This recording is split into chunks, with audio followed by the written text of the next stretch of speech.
Done is better than perfect is a phrase you'll hear in product team huddles around the world. And it's true. If you aim for perfection, your product might never make it to market. Research has shown that only 40% of products make it out of development and into customer hands. That's 60% of products fail to make it to market at all. There are a long list of reasons why products may not make it to market. But if we can learn one lesson from this research, it is that getting a product to market is not simple. It's a complex series of steps that all have to fall into place for a product to succeed. You have to have an innovative idea or approach, an understanding of the market and audience, the ability to build a product with market fit, and then the ability to actually launch it and get people to use it. With all that in mind, we want to stack the deck in our favor as much as possible. Let's think of your product as a cake. Currently, your product idea may be sprawling with features, every bell and whistle imaginable, much like having a full shelf of supermarket ingredients spread all over the kitchen counter. It's important that you go to market with a fully functional product that solves the user's immediate needs, rather than a half-baked product that has more flavors or features, but is not fully cooked. It is better to have a delicious cupcake than a mediocre wedding cake.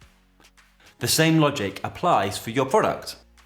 It is better to have a simple working product than to stretch for a complexity of features before knowing what really works.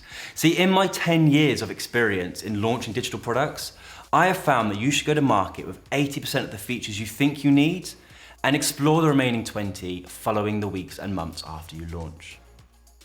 There are 3 reasons why you should break your product into phases when you launch. Number 1, your product needs room to breathe. It needs space to stretch its leg. During its planning, building and testing phases, you are likely to come up with new ideas and features. Additions that would be nice to add or that you would like for launch. But here's the catch. You don't know what your customers will really want from your Apple product. They don't know yet. Spending 80% of your budget getting your product to market, and then you have 20% to adjust and adapt. Expand this based on the data you get. Number 2, you have to keep the flywheel moving. Jim Collins, the author of Good to Great, explores the idea of the flywheel effect in chapter 8. The concept is simple. There is no single action or innovation that accelerates your business to success, rather a culture of constant momentum. The first few pushes are the hardest, but once the flywheel is moving, the weight of the flywheel or the product starts to pick up speed. Ship your product, then ship an update, then ship another update, then another. Small, regular updates will always be preferable to ones which are colossus and world-changing. Number 3, you need to stay nimble. If you are a solo founder or part of a small team, perfect. That can be a good thing when it comes to product development. Honestly, it might feel like you are working on everything under the sun, from approving designs to answering support queries, but once you have traction, you will look at this time with fondness. The same can be said for your product, and launching in phases allows you to stay nimble. Now is the time you can make big changes without big consequences. While your new product is young, you can pivot, adjust, and make changes without risk of upsetting legacy users. If you have to roll back a change or a feature, it's easier to do so in this phased approach.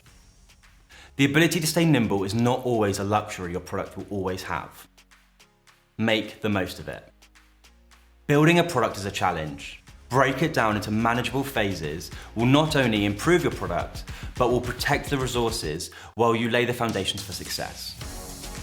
That's why we think it's important that you build in phases. You can find out more about building your product at steadfastcollective.com, and I'll see you next time.